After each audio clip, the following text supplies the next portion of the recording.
Watch this.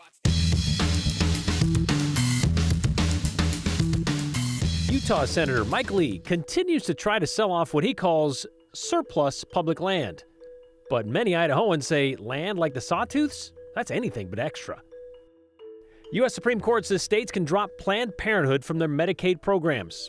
But here in the Gem State, that can mean big changes for the people who rely on the organization for basic care.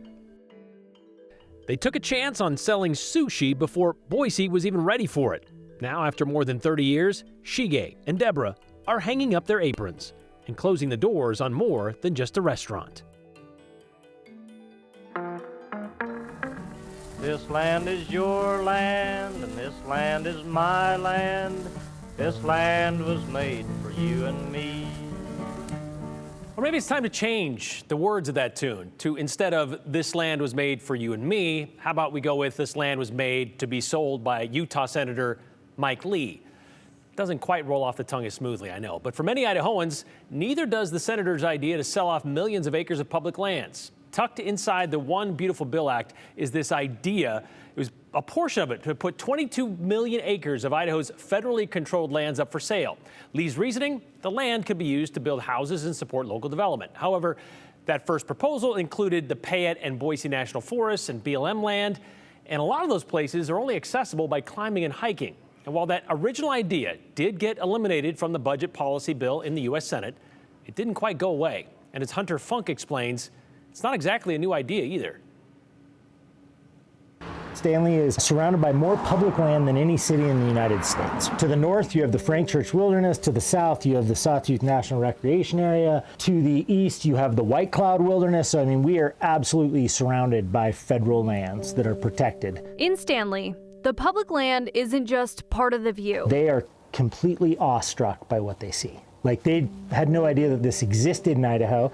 It's also part of the business model. I'm a special use permit holder with the Salmon Chalice National Forest as well as the Sawtooth National Forest. I get to kind of work with both those agencies. Our businesses operate on public lands. So Jared Hopkinson's businesses make a profit off the adventure on that land. Whitewater day trips on the Upper Salmon in Stanley, Idaho. The Stanley Fly Shop is the only fly shop in Stanley. And then Rocky Mountain River Tours does all-inclusive trips on the Middle Fork of the Salmon and the main salmon in the Frank Church Wilderness. And they've been doing that for 25 years.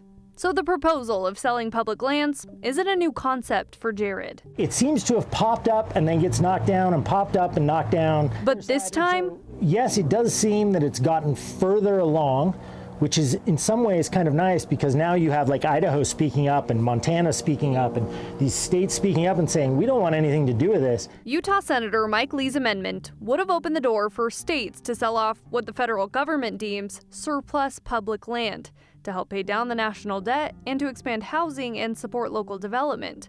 This map showed what could be considered eligible in his proposal, including the Boise foothills, Sawtooth Mountains, and places that are the lifeblood to many Idaho towns. Stanley's business is 100% tourism. There is no agriculture, there's no mining anymore, there's Forest Service and tourism, right? And so yeah, it would definitely have a large impact. This week, that amendment was stopped in its tracks because of the bird rule. It's a Senate rule that stops lawmakers from sneaking in major policy changes into budget bills. In this case, selling off public lands doesn't directly affect federal spending or revenue, so it got the axe. Still, Senator Lee isn't done. He tweeted, "Housing prices are crushing families and keeping young Americans from living where they grew up. We need to change that." He mentioned making some adjustments to his first proposal, like removing all the Forest Service land from the list, and to significantly reduce the amount of BLM land in the bill. Only land within 5 miles of population centers is eligible. But 5 miles from Stanley, a population center, are places like Redfish Lake, and it still includes a lot of the surrounding area. His tweet went on to say, yes, the bird rule limits what can go into the reconciliation bill, but I'm doing everything I can to support President Trump and move this forward. Stay tuned, we're just getting started.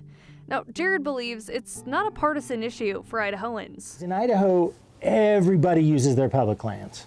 Everybody. Republicans, Democrats, independents, nobodies. Everybody uses them. They're all incredibly important to them. And I mean, it was pretty quick. It was actually kind of awesome how quickly Idaho reacted and said, no. We want to keep public lands in public hands. While the future is unclear as to what Senator Lee, or any other lawmaker for that matter, might propose when it comes to selling public lands, Jared says he will continue teaching people all about it. You know, especially when we're out there in the Frank Church Wilderness, we very much explain to all of them that this is your backyard. You own this. I own this, you own this, we all own this. So take some ownership in it, and love it because it is all of ours. And he's counting on Idahoans to stay loud, involved, and keep public lands public. So hopefully people kind of recognize that there's a lot of healing that happens out on public lands, and there's a whole lot of memories and growth and family and all of that is very much attached to public lands in Idaho. And so once our politicians actually hear that loud and clear, I think they might give up on the sale of public lands.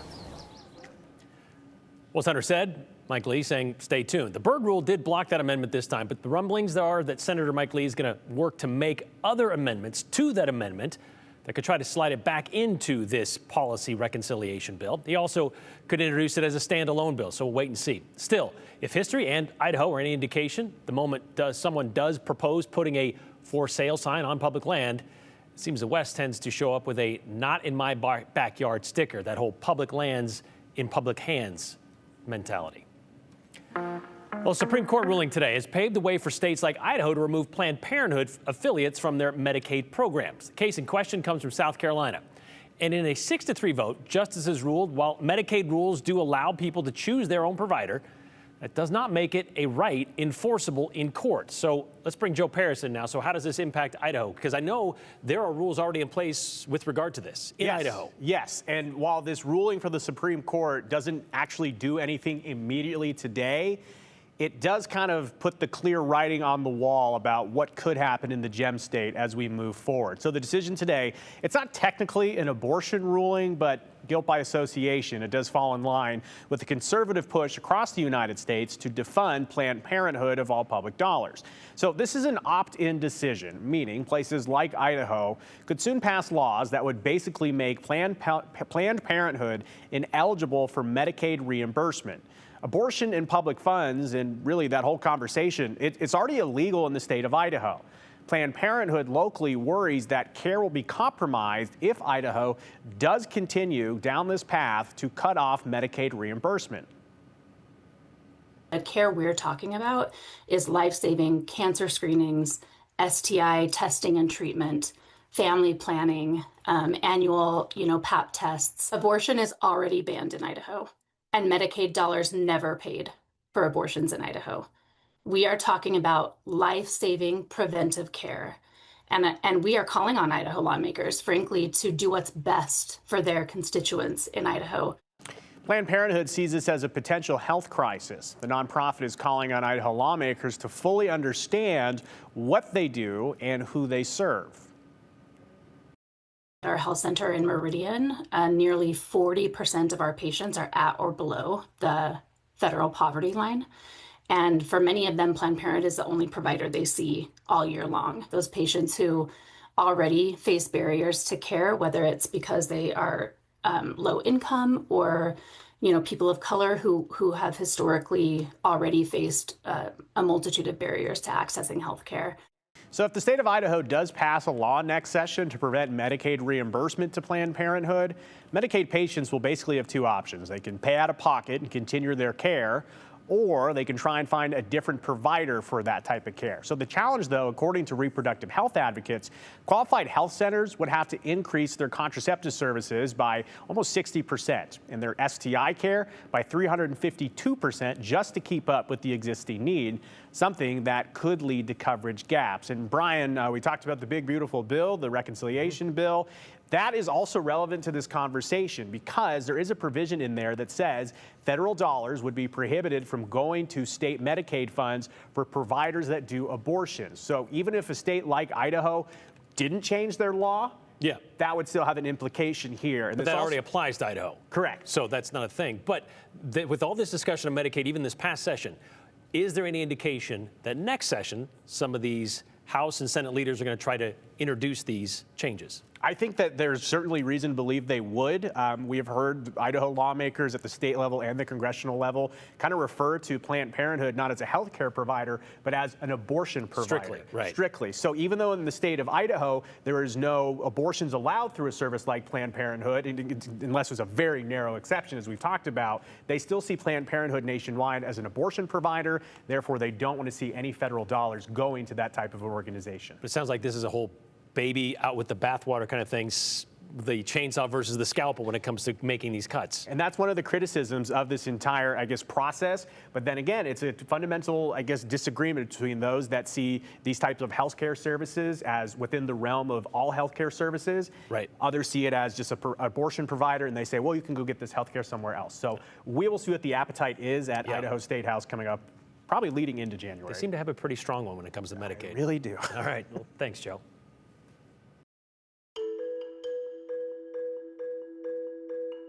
They built something that helped define downtown Boise dining. Now, the family behind Shige's is walking away from the business and leaving behind a legacy as layered as their roles. Okay, so this is the part where we hand the mic over to you. You got any thoughts on what we've covered today, or maybe you have an idea for what we should cover tomorrow? Shoot us a text, 208-321-5614. As always, if you include your name and the hashtag the 208, we got a better chance of seeing it. And if you keep it clean, clever, and a little bit short, you might just see it at the end of the show.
For more than 3 decades, one family has been serving Japanese cuisine and culture to the Treasure Valley. Shige and Deborah Matsuzawa say they took a risk back in 1992 when they opened their very first Japanese restaurant in downtown Boise.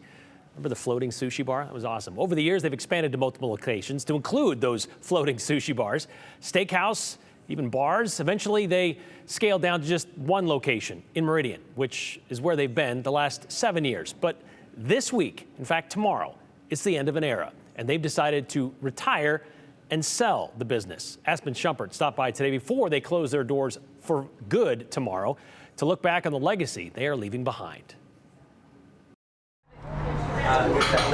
Just like any other day at Shige Sushi Express, regulars are in for lunch. Oh, thank you.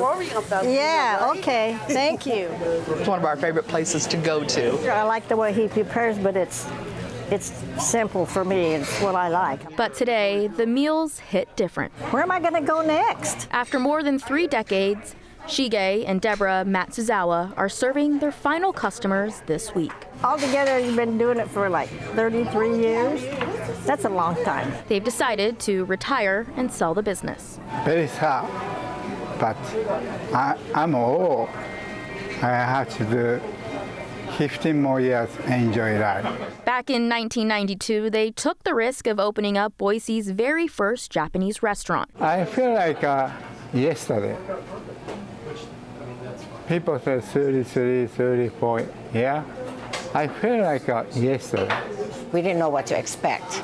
we were told by few people, sushi is not yet, Boise is not ready for sushi. A risk that paid off, leading to decades of sharing Japanese culture with Idaho at various locations and decades of connections. All those customers, it's like we grew up together, right?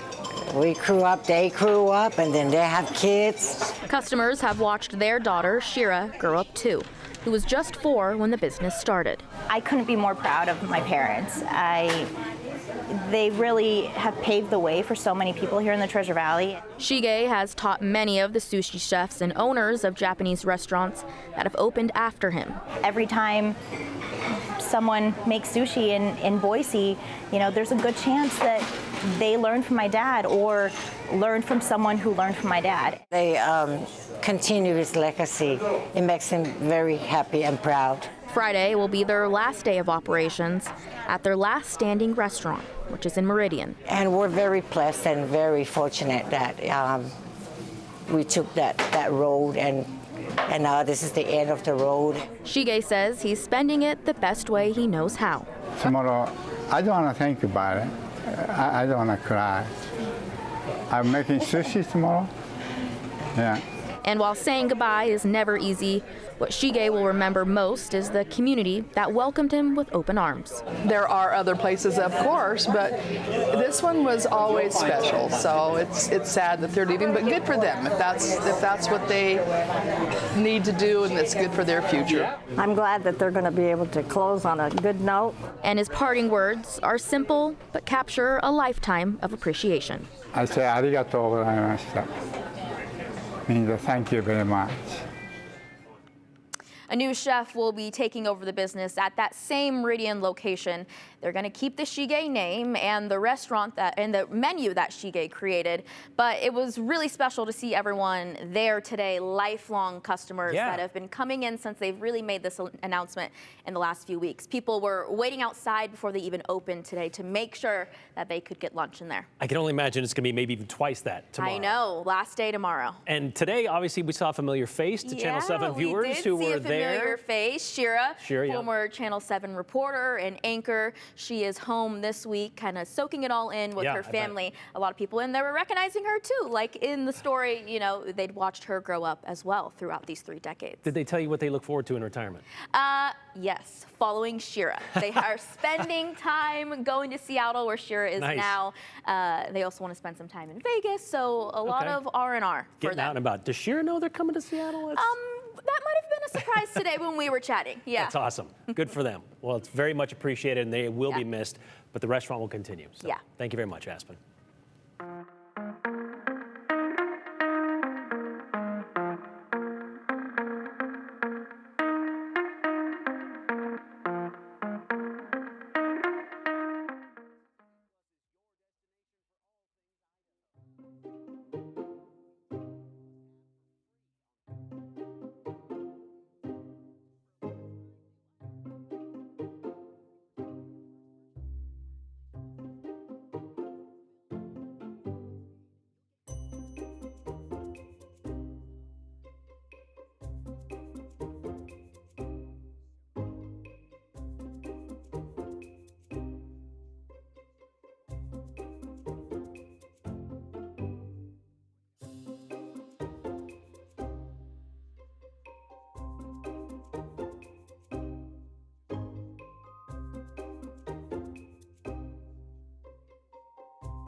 We are in the middle of a very pleasant Thursday afternoon. Not quite as hot as yesterday, still pretty toasty. Boise right now sitting at 88 degrees, a pleasant 83 in Twin Falls, low 80s around Sun Valley. McCall, you are at 76 currently. Couple clouds still lingering over Payette Lake. We had a very weak cool front that came throughout the day today. Was triggering some isolated storms in eastern Valley County. All of that, though, has rolled off to the northeast. We're left with a very quiet Thursday evening. It's been a little bit breezy off and on across the Treasure Valley. We're still seeing some pockets of wind, nothing significant, mostly out of the north and the northwest. So if anything, might offer a little relief from the heat this evening. So we stay very warm through sunset. We'll dip into the low 80s by 10 o'clock. It takes about 11 or midnight to see those temps drop into the 70s. Wind tomorrow, just a little breezy, but overall lighter than today. Still out of the northwest at 10 to 15 miles per hour. We'll wake up to clear skies, temperatures around 60 degrees early across the Snake Plain. A little bit warmer tomorrow, but not by much. We'll likely see those highs right around 90 for most of the Treasure Valley.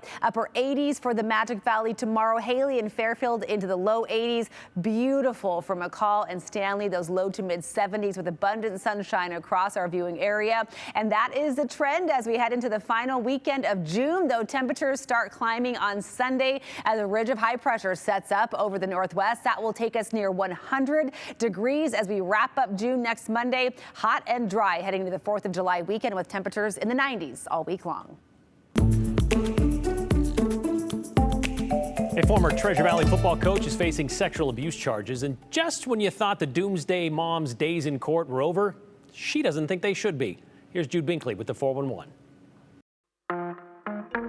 A former Caldwell teacher and football coach is under arrest, charged with sexual abuse of a child under 16.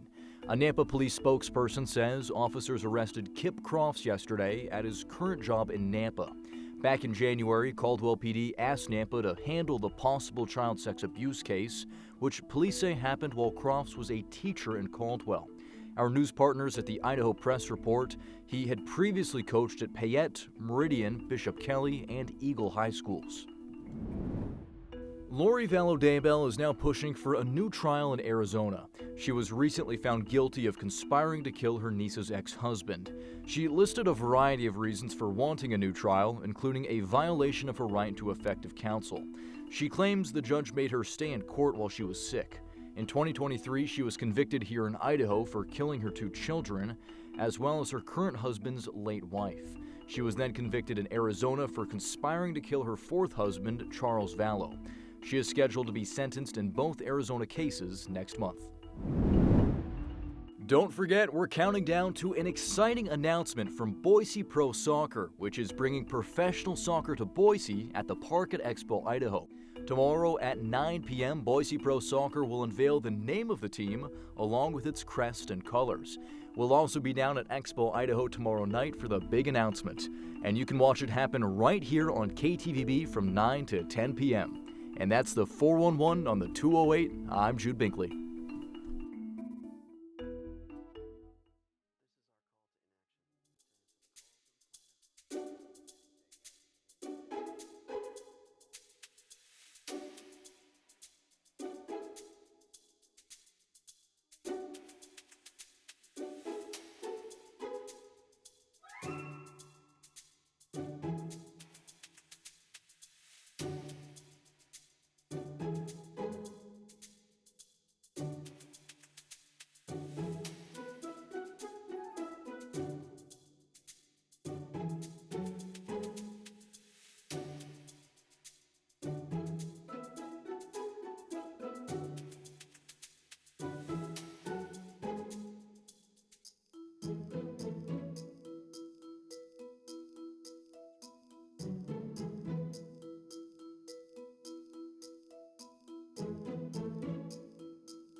All right, to end the show this way, B&B in Nampa says, when I was younger, I used Planned Parenthood for my care. They discovered that I had endometriosis. I appreciated them, and I still do. It's too bad people only believe that's all they do are abortions.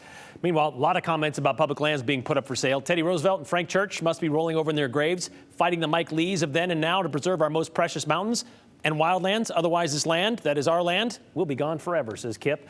What guarantees are there in the big bill that any public land that would be sold can be used for affordable housing? I think none, says Jack. Well, the only thing that I saw was that they would establish freedom zones that would only be sold to American families and not foreign governments. So that's about it. Still no guarantee. Mike Lee's out of touch. Public land sales only help the top 1%, and they don't represent the public. The only way to get on board with that is to make a certain amount of money, I guess, is what he's saying. Think this through, folks. Why would affordable housing be built on public lands when affordable health care isn't provided to the public, says Reed. Thanks for watching. We'll be back tomorrow.